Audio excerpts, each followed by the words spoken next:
کئی جو ہے وہ صحابہ کو وہ کھانا کافی ہو گیا۔ حضرت انس رضی اللہ تعالیٰ عنہ آپ بیان کرتے ہیں کہ حضرت ابو طلحہ یہ آپ کے ستیلے باپ تھے، کہتے ہیں کہ یہ حضور کی بارگاہ میں گئے اور حضور کو دیکھا اور واپس آ گئے، اور آ کر اپنی زوجہ حضرت انس رضی اللہ تعالیٰ عنہ کی والدہ حضرت ام سلیم سے کہا کہ میں نے حضور کو دیکھا ہے کہ حضور کی جو آواز مبارک ہے اس میں ذوق نظر آ رہا تھا، یعنی کمزوری نظر آ رہی، گویا کہ مجھے محسوس ہو رہا ہے کہ حضور نے کھانا کھانا ہے، آپ کو کھانے کی طلب ہے۔ تو حضرت ام سلیم رضی اللہ تعالیٰ عنہ نے جو روٹیوں کے ٹکڑے تھے، جو بچا تھا، وہ کھانا لیا اور اس میں جو ہے وہ شہد ملایا، جو بھی تھا ملا کر وہ تھوڑا سا سرید بن گیا، کھانا تیار ہو گیا۔ تو جناب انس کہتے ہیں کہ وہ ایک کپڑے میں باندھ کر وہ میرے کندھے پہ رکھ دیا اور کپڑا میرے اوپر لپیٹ دیا، کہا جاؤ حضور کی بارگاہ میں لے جاؤ اور حضور کو جا کر کھلا دو۔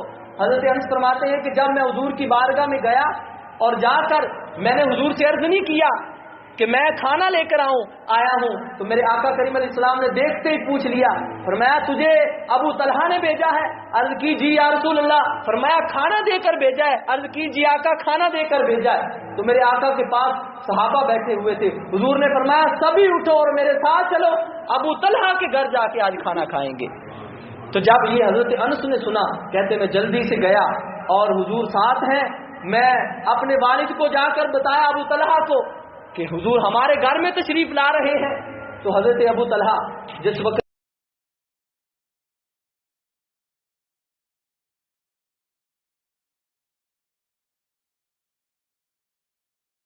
تھوڑا سا ہی ہے کیا ہوگا، تو آپ کی بیوی وہ بھی صابرہ شاکرہ تھی، صحابی رسول تھی، کہنے لگی اللہ اور اس کا رسول بہتر جانتا ہے، جب میرے مصطفیٰ لا رہے ہیں تو سب کو انتظام بھی میرے مصطفیٰ ہی کر لیں گے۔ میرے آقا گھر میں تشریف لے آئے تو کہا جو بھی ہے لے آؤ، تو وہ جو بھی کھانا تھا لے آیا۔ آپ نے فرمایا اس میں گھی ڈال دو، اوپر گھی ڈال دیا تو وہ سالن بن گیا۔ میرے مصطفیٰ کریم علیہ الصلوۃ والسلام نے فرمایا 10 کی جماعت آئے اور کھا کر سیر ہو کر چلی جائے۔ حضرت انس فرماتے 10 بندے آتے کھاتے اور چلے جاتے، 10 بندے آتے کھاتے اور چلے جاتے، سب نے سیر ہو کر کھا لیا۔ اور حضرت انس فرماتے میں اوپر سے جھانک کے دیکھ رہا تھا کہ کھانا کم تو ہی نہیں ہو رہا، کھانا کہیں کم تو نہیں ہو رہا۔ کہا سب کھاتے گئے، سیر ہو کے کھاتے کھاتے جاتے رہے، لیکن جب سب نے کھا لیا تو پوچھا انس رضی اللہ تعالیٰ عنہ بتائیے اس وقت آدمی کتنے تھے کھانے والے؟ تو جناب انس فرمانے لگے جنہوں نے وہ تھوڑا سا کھانا سیر ہو کر کھایا ان کی تعداد 70 یا 80 آدمی تھی۔ تو اب یہ دیکھیں میرے مصطفیٰ کا کمال ہے، حضور نے فرمایا صحابہ کو چلو، سارے صحابہ آ گئے، 70-80 صحابہ ہیں، لیکن تھوڑا سا کھانا جو ہے وہ حضور صلی اللہ علیہ وسلم کی برکت سے سب کو کافی ہو گیا۔ اسی طرح غزوہ تبوک یہ بہت طویل حدیث مبارکہ ہے، جناب حضرت جابر رضی اللہ تعالیٰ عنہ آپ اس کو روایت کرتے ہیں کہ میرے آقا کریم علیہ الصلوۃ والسلام جس وقت خندق کھود رہے تھے تو حضور صلی اللہ علیہ وسلم کے صحابہ بھی ساتھ ہیں، اور یہ خندق جنگ کے لیے کھودی جا رہی تھی تاکہ کفار جب حملہ کریں تو ان کے حملے کو روکا جا سکے۔ حضور صلی اللہ علیہ وسلم خود جو ہے تشریف فرما ہے اور ساتھ صحابہ کے خندق کھود رہے ہیں۔ تو حضرت جابر رضی اللہ تعالیٰ عنہ روایت کرتے ہیں، فرماتے ہیں کہ حضور صلی اللہ علیہ وسلم آپ بھی موجود ہیں، صحابہ بھی موجود ہیں، لیکن کچھ صحابہ جو ہے ایک چٹان بڑی آ گئی، بڑے اس پہ جو ہے وہ گینتیاں جو بھی اس وقت اوزار موجود تھے مارے، لیکن وہ چٹان ٹوٹ نہیں رہی۔ صحابہ بڑے پریشان ہو گئے، جن کی وہاں پہ ڈیوٹی تھی توڑ رہے ہیں لیکن ٹوٹ نہیں رہی۔ تو میرے آقا کریم علیہ الصلوۃ والسلام کی بارگاہ میں حاضر ہو کر عرض کی یا رسول اللہ ایک چٹان آ گئی ہے جو ٹوٹنے نہیں پا رہی۔ تو میرے آقا کریم علیہ الصلوۃ والسلام خود جو ہے وہ کھڑے ہوئے اور حضور صلی اللہ علیہ وسلم اس چٹان کے پاس تشریف لے گئے۔ اب دیکھیں اللہ رب العزت نے آپ کو کیا شان عطا فرمائی ہے اور کتنی طاقت اللہ رب العزت نے آپ کو عطا فرمائی ہے۔ اب کئی صحابہ جو ہیں وہ زور لگا لیا لیکن چٹان نہیں ٹوٹی۔ فرماتے ہیں میرے مصطفیٰ آئے اور آپ نے اس